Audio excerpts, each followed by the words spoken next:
Let's talk about network address translation, or NAT, which is a method used in computer networking to modify IP address information in the headers of packets as they pass through a router or firewall. NAT enables multiple devices on a local network, or LAN, to share a single public IP address when accessing external networks such as the internet, and it helps conserve the limited number of public IP addresses and provides a layer of security by hiding internal IP addresses from external networks.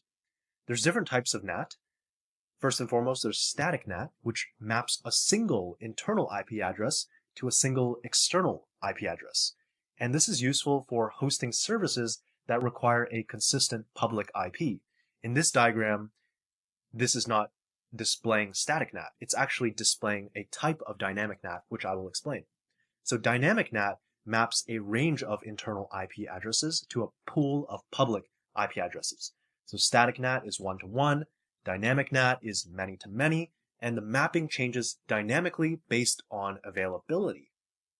So in this diagram, we have port address translation, or PAT, and it's also known as NAT overloading. It's a subset or a form of dynamic NAT that allows multiple internal devices to share a single public IP address by mapping each internal device to a unique port number. And this is the most common type of NAT. So while dynamic NAT maps a range of internal IP addresses to a pool of public IP addresses, PAT maps a series of internal devices, or multiple internal devices, to a single public IP, but each internal device to a unique port number. So what are the benefits of NAT? Number one, IP address conservation. So it allows many devices on a private network to share a few or even a single public IP address.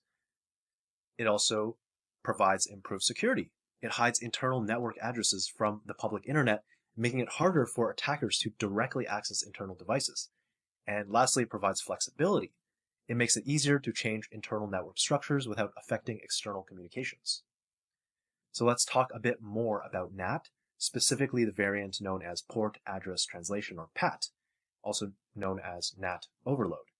So NAT translates the private IP addresses 192.168.10.x to a public IP address given by 200.10.1.1 in this case, so that devices in the private network can communicate with external servers like this one on the internet. And PAT, or port address translation, is a type of NAT where multiple devices, like the three PCs over here, share a single public IP. And PAT distinguishes between the devices by assigning unique port numbers to each connection.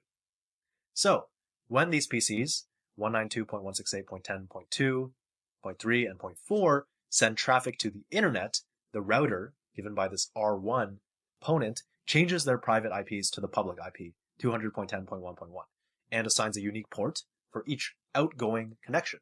And then this external server sees the traffic as coming from 200.10.1.1 : the port number.